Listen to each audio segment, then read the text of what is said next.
democracynow.org. Our headlines are also available in Spanish for any radio station to take us over 200R. I'm Amy Goodman with Juan Gonzalez. Juan? We continue on the subject of the financial crisis with a man the National Review calls the most dangerous political philosopher in the West. The New York Times calls him the Elvis of cultural theory. Slovenian philosopher and public intellectual Slavoj Zizek has written over 50 books on philosophy, psychoanalysis, theology, history, and political theory. His latest, just out from Verso, is called First as Tragedy, Then as Farce. It analyzes how the United States has moved from the tragedy of 9/11 to the farce of the financial meltdown. Zizek's latest offering, also excerpted in the October issue of Harper's Magazine, opens with the words, quote, "The only truly surprising thing about the 2008 financial meltdown is how easily the idea was accepted that its happening was unpredictable." He goes on to recall how the demonstrations against the IMF and the World Bank over the past decade all protested the ways in which banks were playing with money and warned of an impending crash.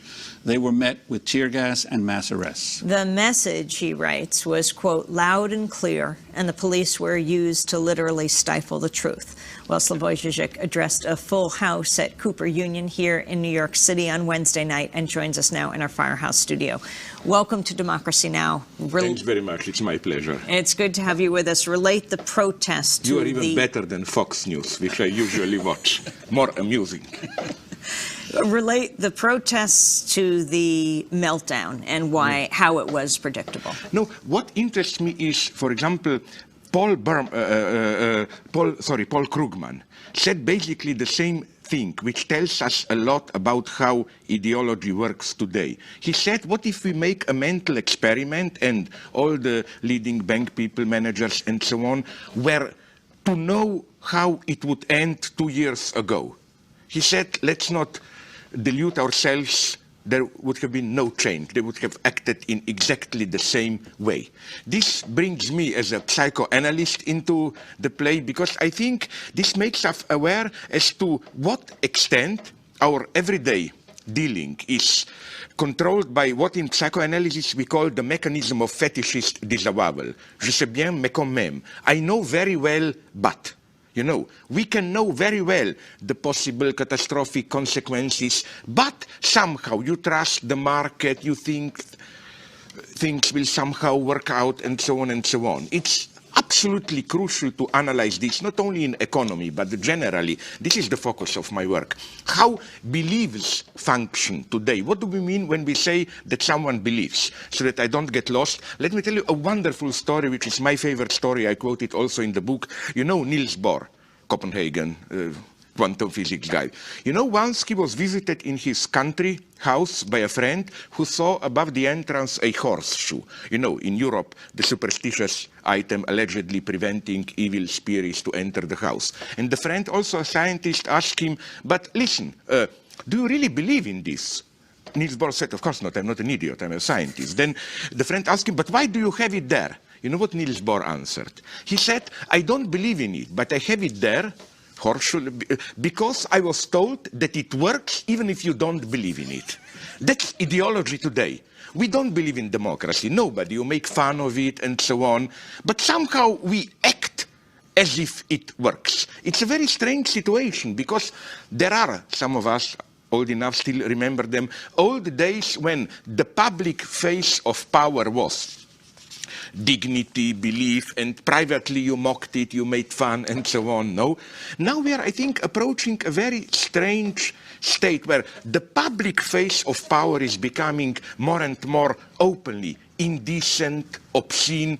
Look at Sarkozy in France, look at Berlusconi in Italy, who is systematically undermining for over 5 years now the minimum of dignity of the state power. I mean, you are again and again surprised, how is this possible?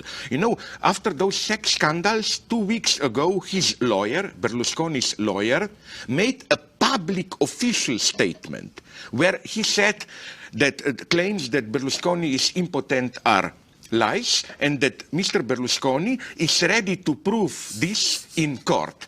Now, what did he mean? You know, there is a level of obscenity, but this shouldn't deceive us. We really live in cynical times, not just in this cheap sense that don't take themselves seriously, but in the sense that, how should I put it, the ironic self-undermining, making fun of yourself is, in a strange way, part of the game. It's as if the system can function even if it makes fun of itself. Well, I'd like to ask you, you're also critical of the progressive or the left response here. You say in your article in Harper's, there's a real possibility that the primary victim of the ongoing crisis will not be capitalism, but the left itself, insofar as its inability to offer a viable global alternative was again made visible to everyone. Could you elaborate on that? I am a radical leftist. I like to call myself, in a very conditional way, a communist even. But I think one should,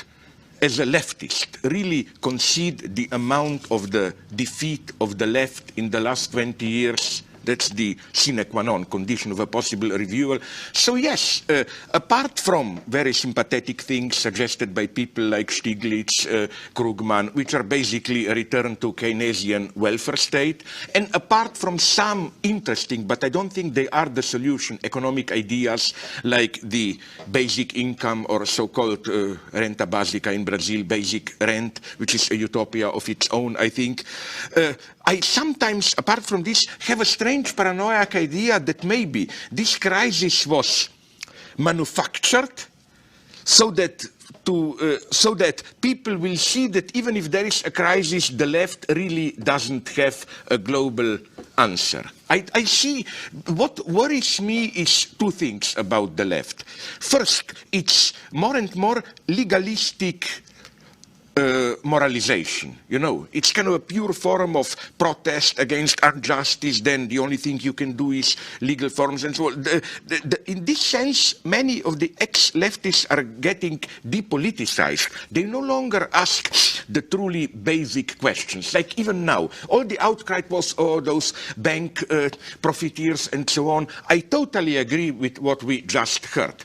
But don't you think that the truth is a little bit more complex, in the sense of, you know much more about this than me, but the way I see it is that one of the roots of the present crisis is not just greed, is that after the digital bubble at the beginning of our millennium, the idea was how to keep prosperity, how to keep economy alive.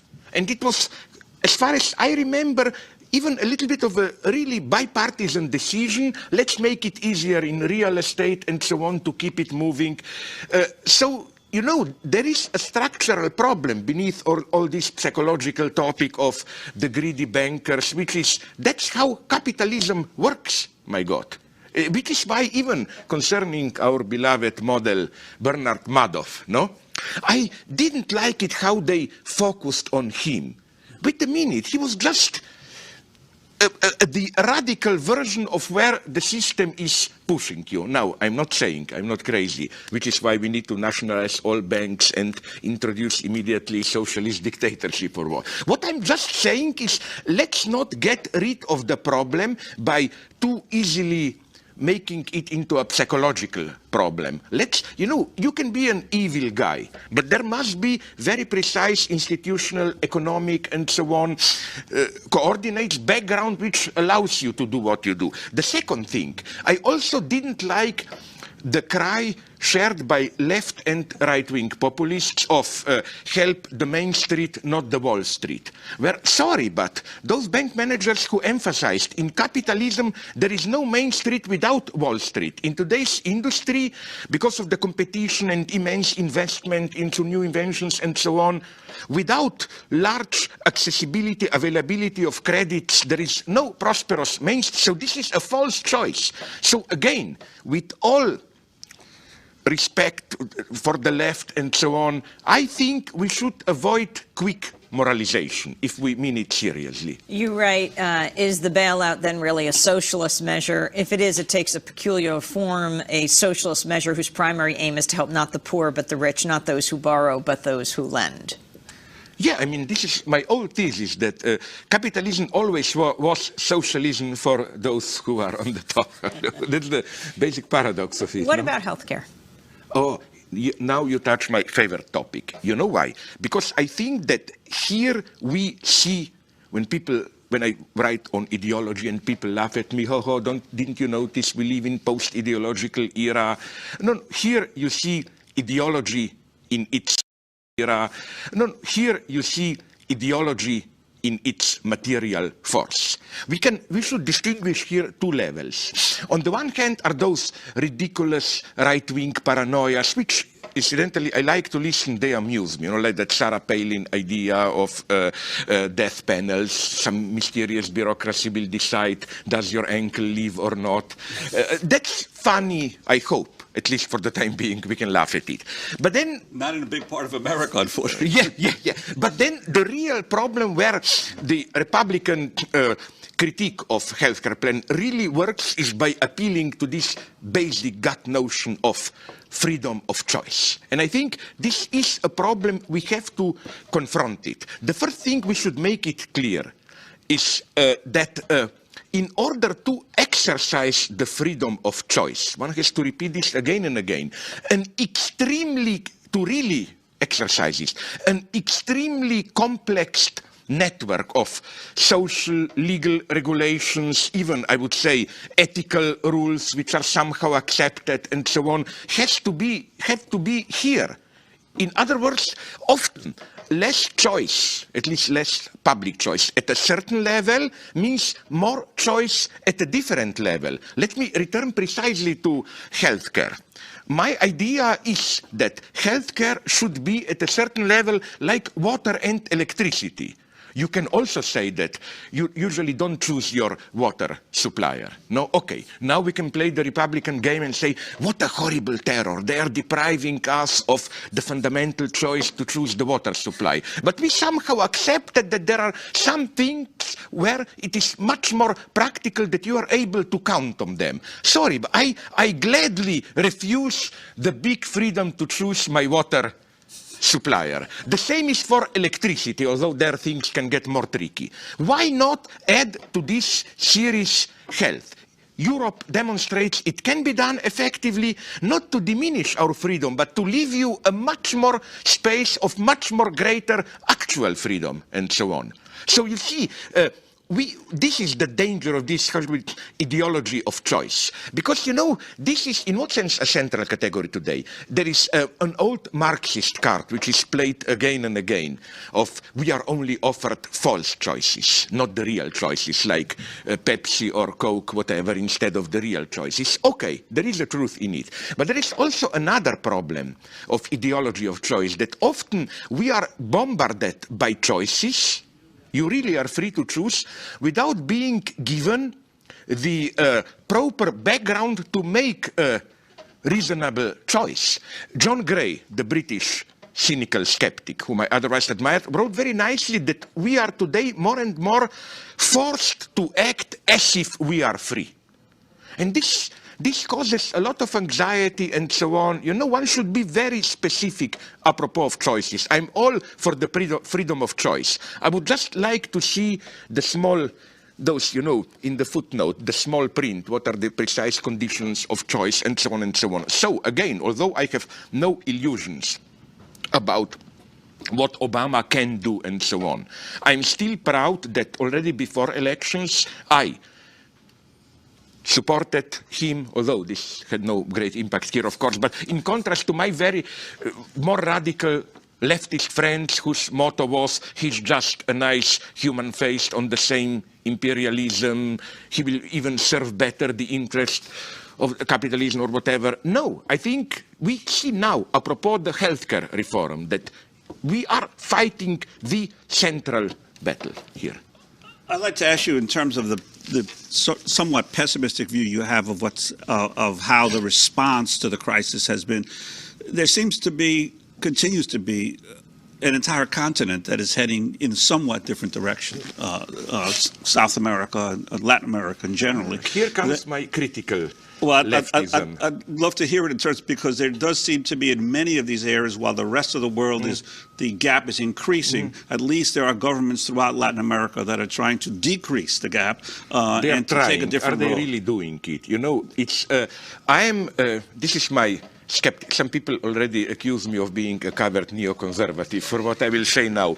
Let's not have any illusions. I claim that much of the attraction of the recent wave, Hugo Chavez and so on, of Latin American populism comes from this old desire of the left. Let's be clear. Many leftists in today in the United States are relatively well-paid academics who fight all the dirty department career wars, but they like to feel warm in their hearts.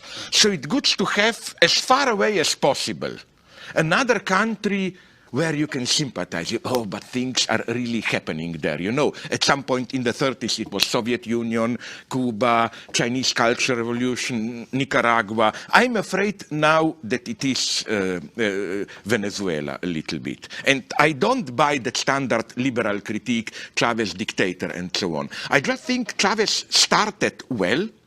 He did something of world historical importance, as far as I know. He was the first one of truly trying to mobilize people who were in favelas and so on, who were excluded from the public domain.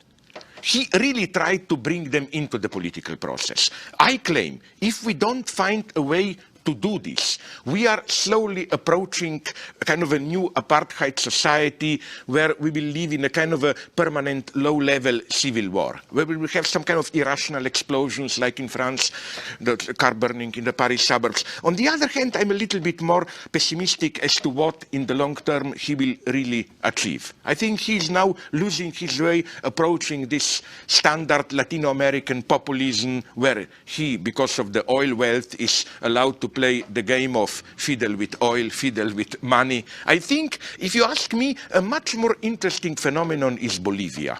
It's much more authentic. They are really being forced to invent something new. I always think that the genuinely utopian moments are not when you are doing okay and why not even better, are when you are in a deadlock. Then, in order even to survive normally, you are forced to invent something. But I thought you would say so no, I don't see too much hope in Latin America.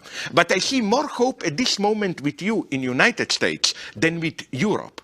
Europe is now, I think, in great decline. I had some hopes about Europe. Why? Because, to put it very simply, it still looks that we have two models now which are in competition, if I simplify the analysis very much. The Anglo-Saxon liberal market model and what we poetically call capitalism with Asian values, which means authoritarian capitalism. This is what every leftist, as I repeated, should worry about. Because let's concede to the devil what belongs to the devil. Wasn't it that till recently, I'm sorry to tell you, again, as a strange communist, you will say, there was one good argument for capitalism. After, it may have been that capitalism needed dictatorship for 10, 20 years, Chile, South Korea, but when things started to move, capitalism always engendered a push towards some kind of democracy. No longer. I claim that what is now emerging in the Far East, it started in Singapore. This kind of so-called, again, authoritarian capitalism, I think something new is emerging. A capitalism even more dynamic 10 seconds. than our own, but which even in long term doesn't need democracy. Slavoj Zizek, Slovenian philosopher, psychoanalyst, cultural theorist. His latest book is First as Tragedy, Then as Farce. And that does it for our show. If you'd like a copy, go to our website, democracynow.org. Democracy Now! Produced by Mike Berkshire, Fotoka Sarah Mata, Angela Kalman, Steve Martinez, Nicole Salazar, Heidi Masood, Robbie Karen, Mike DeFilippo, Miguel Noguera, Peter Curry's our engineer. Special thanks also to Becca Staley, Nick Gala, Hugh Grant, Samantha Shubley, Jessel Noor, John Gerberg, John Randolph, Laura Chipley, Travis Collins. I'm Amy Goodman with Juan Gonzalez. Our website is democracynow.org. Thanks for joining us.